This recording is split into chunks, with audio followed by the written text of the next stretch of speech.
Well, we had a winter of a day across the Northeast and Mid-Atlantic and even a bunch of the South Atlantic states, but there is some heavy rain going on in parts of Texas into Louisiana. And we've got severe weather tonight in areas where we don't normally see, well, we do see severe weather there on occasion, but uh, this is a bit on the extreme side. So we'll take a look at what's going on in Colorado tonight, along with everywhere else, and the Mother's Day weekend, a little look at the long range. It's all here on the Joe and Joe Weather Show. Brought to you by Omni True Value Hardware at 1226 North Wellwood Avenue in West Babylon, New York, and Southwest Suffolk County on Long Island. Whether you're a professional landscaper or a do-it-yourselfer, just get your truck over to Omni. They've got the best prices in town and more topsoil mulch and sand that you could possibly need. 631-756-1125 is the phone number. The website is OmniTrueValue.com. and Tempest by Weatherflow, the revolutionary Tempest weather system. You get that, and you can become part of the fastest growing observing network on the planet. There's a referral link at the top of the chat board that's pinned there. And if you decide to purchase it or any other of the weather gadgets that they have and gizmos and T-shirts and hoodies, it's all there. Use the coupon code Joe and Joe Weather Show, and you get 10 big % off. yes. Okay, here we are. You said they have T-shirts. They ought to have a Joe and Joe T-shirt. Well, we'll have to, we could come up with our own T-shirts, but that's a conversation that we need to have off camera. Okay, one of these fine days. Exactly. You like my hair? Oh, it's fabulous. What did you do to it? I didn't. The wife did. I had the hair sticking out like this, like Dagwood. Uh-huh. He said, "Give me that brush," and she'd spend like from, and here it is. Oh, it's fabulous. Okay. It looks wonderful. So you had another good day there in the Northeast. Tonight's show is not gonna be as long as other nights. What's there to talk about? I know. Well, you don't say that. You don't want to say that and chase people away. Okay. So what is there to talk about? Well, there are things. Let's say hi to everybody on the chat board tonight. Hi, everybody. Hey, on everybody. The chat. How you doing? Welcome to tonight's show, and welcome to those of you who are here for the first time or watching in the background. Subscribe to the Joe and Joe Weather Show by hitting the subscribe button on my YouTube channel and turn your notifications on, because we're not just on every once in a while, but we're on Monday through Thursdays at 7:35, Sundays at 11 a.m., Fridays and Saturdays we're off because even Joe and I need to recharge.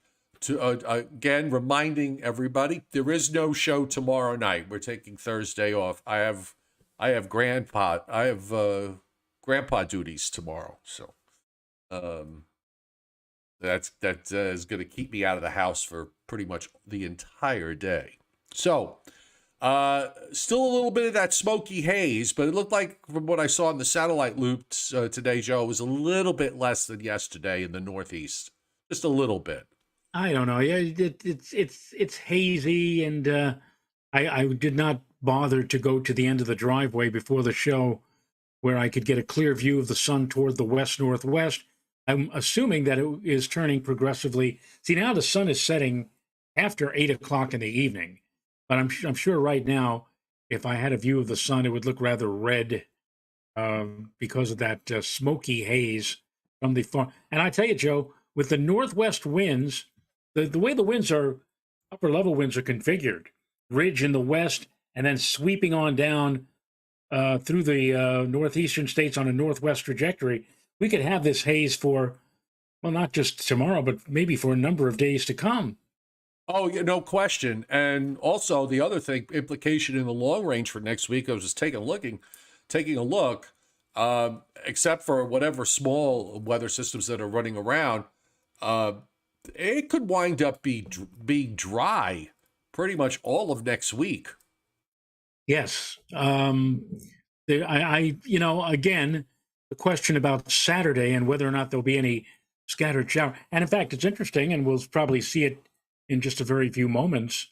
SPC has the entire northeastern United States under a general thunderstorm possibility on Friday. And frankly, I don't know why do they expect maybe a pop-up storm here and there or whatever on Friday. I went mainly sunny for our area on Friday, and temperatures reaching into the lower 80s. Oh, well, yeah, and the weekend, other than whatever rain happens early Saturday morning, it's funny because when I looked at the models, the 12Z run has the northern edge of the rain south of New York City to about, say, draw a line from Scranton to New York City. From there south is sort of the edge of this rain area, and it would just barely brush the northern extent of that. So if you go further north, there's nothing. And then it had another system behind it for Monday where it had a larger area of rain. Now the new 18Z run, such as it is, flipped them. So it's got rain to the north of New York City Saturday morning. I mean, ultimately it goes out. I mean, it's gone by mid morning, and then it has nothing for Monday. So you know, go figure. It's changing by the day. That's sometimes why it's ridiculous when you see these forecasts. Looking out 10 days. I mean, yeah, it's what is that doing for you? That's really doing nothing for you, because in most cases, whatever it is indicated for 10 days from now ain't going to happen when day number 10 finally rolls around and comes into your finally arrives here. Right. So, Anthony Sparaccio hitting super chat tonight. Thank you, Anthony. And he says to me, since I'm a train aficionado, do I know what today is? And no hints from you, Mr. Rayo. That's what he says. I don't know. Is it National Train Day? I have no clue what today would be. May 10th. I have no idea. So let me know what the answer is, okay? Because I don't know, and I'm not going to cheat and go on Google to take a look. Okay, let's get rolling here, because we do actually have some busy weather going on tonight out in the West, and this is something that I'm trying to think back. I don't remember a tornado watch in the times that I've been doing this live show, going back now, the better part of 6 or 7 years, and that there were tornado watches up in to see a tornado watch in northeastern Colorado. I'm sure there have been, but I just don't remember. But Denver is actually in this, Joe. They're on the edge of this tornado watch that is up for northeastern Colorado, northwestern Kansas, and a portion of whatever that you would call that southeastern Nebraska, because it's got the weird state thing. So let's call it southeastern Nebraska. And then there's a severe thunderstorm watch to the south of that for the rest of eastern Colorado, into parts of northwest Texas, and into northeastern New Mexico. You said southeast Nebraska? It looks to me like it's southwest. Southwest Nebraska. I'm sorry, southwest Nebraska. I stand corrected. Yeah. But that's where all the action is tonight. And we also have flood watches up for the Texas coastal bend. That wasn't supposed to happen, but there it is. Okay, map is back. For the coastal bend of Texas from Houston south and west, and not all the way to Corpus Christi, to Freeport, and also in the East Texas counties, except the extreme southeast, the northern half of Louisiana, except the northeastern corner, and into southwestern Arkansas. Also, we've got flood watches in western Nebraska, eastern Montana, and a few counties there in north central Wyoming, and in northwestern Colorado. We've got some flood watches, but in the northeast it's pretty quiet. In the east it's pretty quiet. Up and down the East Coast and back through the Great Lakes, we really don't have too much happening. I'm looking at the loop now, the last frames before sunset, Joe. Earlier today it looked a little less, but now I'm looking at this, and one of those white streaks of smoke is coming from Lake Ontario southeastward to right over the Hudson Valley, over Long Island and Connecticut, running northwest to southeast. And then there's another streak from southwest PA to Chesapeake Bay, And yeah, it looks fairly hazy throughout much of New England too. Yeah, it's and again because of the upper level winds, and here's the sad part. You if you want, nice blue sky and good transparent skies, you wish or hope for a nice northwesterly wind flow. And instead, we have the northwest winds, and look what we're getting. We're getting all of this smoke from these fires, which are still raging in northeastern portions of British Columbia and through much of the province of Alberta. And they're just blowing on down from northwest to southeast on across a good part of New York State and parts of New England. So it's going to continue. It looks like to remain somewhat hazy out there for, well, could be for a number of days to come. Yeah, satellite's pretty impressive out over Colorado. There's a short wave. There's a rotation there that's over in Utah that's moving eastward, and it's just generating all this thunderstorm activity to the east of that. You've got what looks like three distinct bands of bright white cloud tops just blowing up as they move up from south to north. And meanwhile, in Texas, you've got this upper air low in East Texas that's just been sitting there, trapped underneath the northwest flow that covers the Northeast and the Mid-Atlantic states with no place to go. And that's just generating bands of heavy rain and some thunderstorms that are moving in from the Gulf of Mexico and heading northward into the lower Mississippi Valley and also back into Oklahoma and Texas. And WPC has been pointing out some big rain amounts for Texas over the next 7 days, and that still remains the case. Let's go under the radar and take a look at what's happening in Colorado. We got a bunch of severe thunderstorm warnings. There's even a tornado warning east of Denver. So I'm going to go to Tornado HQ. Tornado HQ and see what they're going to tell us here as far as what's going on. And by the way, folks, as always, when it comes to severe weather or any kind of weather, this obviously we're live now, but if you're watching this later on tonight, we won't be live. It'll be recorded. So make sure you go to weather.gov and check out the latest weather information regarding severe weather in wherever your neck of the woods happens to be. All right, there's a tornado. One tornado watch just expired, so that's done. And that was in Adams in Arapahoe County in Colorado. Severe thunderstorm capable of producing tornado. And then the other one was in Kansas, in Decatur and Norton, Kansas. Also, this has expired. This one went up at 7 p.m. Central Daylight Time, so it was 6 p.m. Central Daylight Time, 7 o'clock Eastern. So that one is done, and that was also a severe thunderstorm capable of producing a tornado.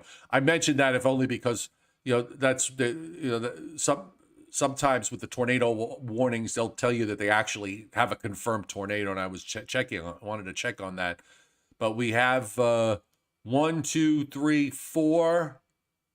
5, 6, 7, 8 severe thunderstorm warnings that are up right now in various areas in that entire zone from New Mexico up through Colorado and into Nebraska and Kansas and West Kansas. So very, very busy indeed from the severe weather standpoint. Also, want to take a look at what's going on with that upper low, and you can see a big band of heavy rain, some flash flooding, some severe thunderstorm warnings that are up. There's an arm of thunderstorms from Alabama, northern Alabama, northwestward into western Tennessee, southern Missouri, arcing back into eastern Oklahoma, then it goes back southeast to eastern Texas. That's these upper lows that get stalled down there this time of year can be tricky, and they can be dangerous from the standpoint if they sit down there too long, somebody gets hammered with rain not in inches but maybe in feet. So you got to be a little careful with these things. Yeah, indeed. So, but they need the moisture.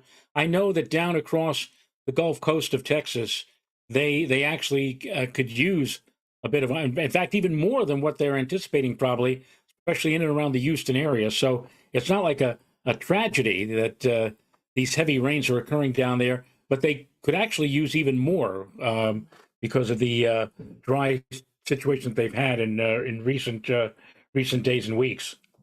Uh, I'll do it now because otherwise I'll forget. So Anthony Sparaccio answered my question about today. Today, May 10th, 1869, Joe, 1869. The presidents of the Union Pacific and Central Pacific Railroads met in Promontory, Utah. Hope I pronounced that right. And they drove a ceremonial last spike into a rail line that connected those railroads. Well, that I've heard of that. I've heard of that, from time to time in my life. I've heard of that event, but I did not know that this was the specific anniversary date of that specific occurrence. Yes, today's the big day. May 10th, 1869. And you were not there. I was not there. Storm Prediction Center. You can see the tornado watch covering the northeastern quarter of Colorado and into Nebraska and Kansas. And there's that severe thunderstorm watch that extends south of there. That's all inside a slight to enhanced risk of severe weather area that SPC has designated. The marginal risk goes all the way from West Texas all the way up into North Dakota. And extends as far east as western Iowa and southwestern Minnesota. There's also a small area of marginal risk in southeast Texas and in western Louisiana. Obviously, nothing from Maine down into the southern Appalachians. So I actually could use some rain here. I'm kind of dry out there. Now for tomorrow, SPC. Oh, by the way, I should point out too. Just want to go back to this map for today. The tornado risk is 10%. Denver's in the 5%, just kind of touching that 5% risk. And east of Denver, there's that east-west band of 10% tornado risk. That's pretty high for them. That's pretty high indeed, yeah. Yes, and then tomorrow we have the area shifts a little eastward and runs from north central Texas all the way up into North Dakota again. And we've got an enhanced risk, central Oklahoma through central Kansas, with the larger area of slight risk. And the tornado risk zone here is also in the enhanced risk. We've got a 10%, a 5 to 10% risk of tornadoes.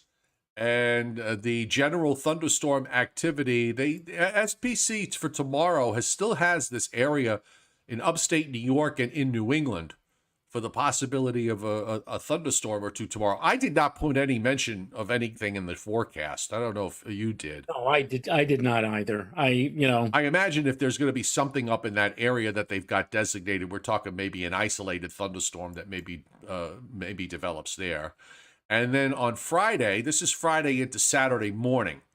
Okay, so they do have the Northeast down to Virginia, just everybody east of the Rockies, except for the coastal, except for Southeast Virginia and much of North and South Carolina and Eastern Georgia and Northeast Florida are not in thunderstorm activity, but everybody else seems to be. And you see where the slight risks are down in South Central Texas and up in over the state of Iowa. Well, addressing the general thunderstorm outlook just north and east of the tri-state area, the forecasters at the National Weather Service Forecast Office for New York City point out that although high pressure is heading to the east into the western Atlantic, a weak surface trough associated with a mid to upper shortwave is also pushing to the east. And this feature, they say, will provide the lift and upper support for the development of isolated showers and possibly a thunderstorm, mainly, they said, across eastern Connecticut. Now, they also say model soundings, Joe, from the NAM, the HRRR, and the HREF models and others do depict an inverted V signature with a bit of MU cape into the afternoon. And so, given the surface high to the south and the general lack of moisture, they really don't expect showers and thunderstorms to be very widespread and concentrated. If it does happen, though, they say mainly over northeast sections of the forecast area, which would have line up with what the Storm Prediction Center is saying, which is just basically north and east of the New York City metropolitan area. So maybe, just maybe, there might be a couple of isolated pop-up showers or storms late tomorrow, but I did not, like you, I did not mention anything about it. No, then maybe I'll mention it in the morning. David Schwartz hitting super chat. Thank you, David, letting us know there are two new warnings. Thank you, David, for putting them up on the chat board. We have severe thunderstorm capable of producing a tornado was located 5 miles. I'm sorry, my glasses are not. Hang on a second. That actually helped. 6 miles east of Woodrow, or 8 or 16 miles southwest of Aaron, moving north at 30 miles per hour. This is Morgan and Washington counties. I assume that's in Colorado. 651. Then another one. A severe thunderstorm capable of producing tornado was located 5 miles east of Adena School, or 11 miles southeast of Fort Morgan, moving north at 30 miles per hour, Morgan, Colorado, Morgan County. And we also have Maggie P., who watches us from northeastern Colorado. And thank you, Maggie, pointing out that on our local news, they're mentioning that a tornado is on the ground somewhere in eastern Colorado. So definitely a very, very busy night, severe weather-wise there. The WPC, you see the big rains from Texas northward up into the northern plains. 5 to maybe as much as 10 inches being indicated in parts of south central Texas, and anywhere from 1.5 inches to 3 inches of rain further up north into the central and northern plains. Notice, by the way, in the northeast for New York State, Massachusetts, Connecticut, Rhode Island, nothing for the next week. And then there's a very sharp line from where you go to 0 to southern New Jersey, southern Pennsylvania, where it shows 0.5 inch. So that kind of gives you the idea of what they're thinking with these next two disturbances, that, they're just going to kind of move southeastward from the Great Lakes, and there's going to be a very sharp northern cutoff as they go through. 1/2 to 3/4 of an inch covering the Ohio and Tennessee Valley. Not 1/2 inch or so from Virginia down south into coastal Georgia, and not much else in the Pacific Northwest. I'm going to go back to what I said yesterday, Joe. I don't care what the model run says today. These systems that are dropping southeastward from the Great Lakes, just like the one on Monday night into Tuesday morning, whatever it was, wound up getting suppressed and went further to the south. That's what the 12Z run did. And this run is a little more robust with that northern edge of rain. So it brings it up maybe 75 miles further to the north. But by Saturday afternoon, it's gone. So I'm going to say that, I'm going to take the position that maybe that area is going to wind up going back to being further south. And then we get a break. So Sunday, Mother's Day, looks terrific with that high building down from eastern Canada and the north wind. So that'll at least get rid of the 80s and take it back to the, upper 60s and low 70s for Sunday? I think so. I think about 70, 71, 72 for the lower Hudson Valley on Sunday, as opposed to upper 70s to near 80 on Saturday. And then this run, with its next disturbance coming down from the Great Lakes, just completely weakens it and takes whatever rain there is well to the south across Ohio and West Virginia and into Virginia. And even there, it's nothing really to write home about. And again, with this northwest flow that's going to dominate the overall weather pattern going forward, you can see how dry this model run is all through next week. And, the next cold front of any consequence with any kind of showers doesn't come until sometime Friday night. And then that goes by, and then there's another dry, cool high that builds in. I wonder if that's, if that pattern could hold for a while to get us into the summer. Maybe it'll be a repeat of the Garden of Eden summer of 2009. It would be lovely. I would love it if that were the case. Yeah, because that summer was, if I remember correctly, it wasn't particularly hot, and there was a lot of dry air masses that came down out of Canada. That just as it would get humid it wouldn't get humid for too long, and a dry air mass would move in. Yeah, that would be nice. Yes, it will. All right, so here's just a quick look at the upper air going forward. The trough wants to be in the east now. And as you described it, Joe, you got the ridging in the west, and the trough in the east is kind of offshore. So everything sort of keeps us in this northwest flow.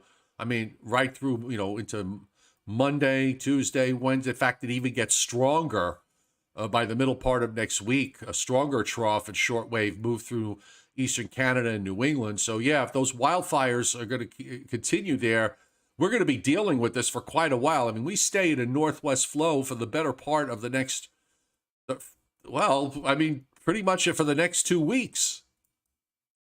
And let me just mention here, before we conclude, that another flare, actually two flares, erupted on the sun yesterday, and the Space Environment Center that predict space weather is suggesting that we could have a moderate geomagnetic storm late tomorrow and tomorrow night.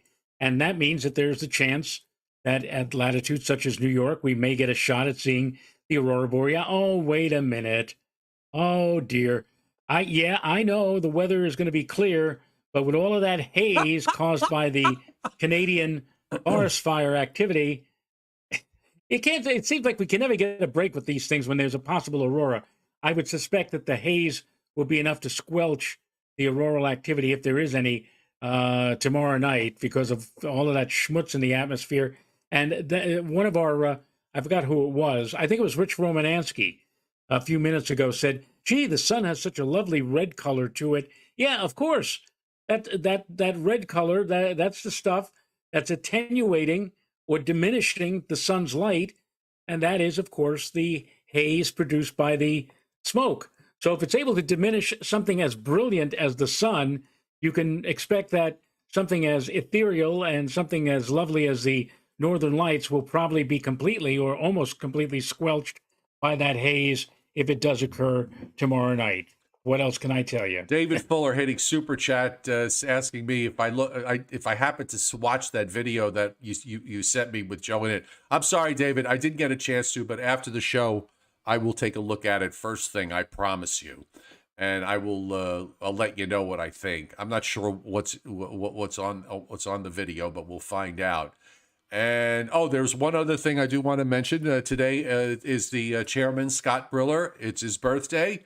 He's been busy taking care of his mom, Mother Briller. Big hello. Happy birthday to Scott. And hope everything is going well for both of you. And enjoy your birthday. Yes, indeed. Oh, and there he is. The chairman just hit super chat. So there you go.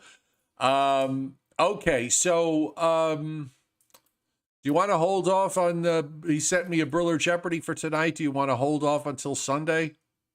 Hold off until Sunday, because it's a little challenging. So we may, and you got something you got to do. So, all right. So we're gonna wrap this up early. This is probably the shortest show that we've done in a long, long time. So, thanks everybody for being here tonight. So again, no show tomorrow. We will be back on Sunday at 11 a.m. Eastern time, and we'll make up for having a short show. Although I don't know how much weather we're going to have to talk about. Considering the way the pattern looks for next week. But you know what? We'll spend a lot of time maybe saying how nice the weather is going to be. Mother's Day. Yes, and the Joe and Joe Weather Show brought to you by Tempest by Weatherflow. Get the revolutionary Tempest weather system and join the fastest growing observing network on the planet.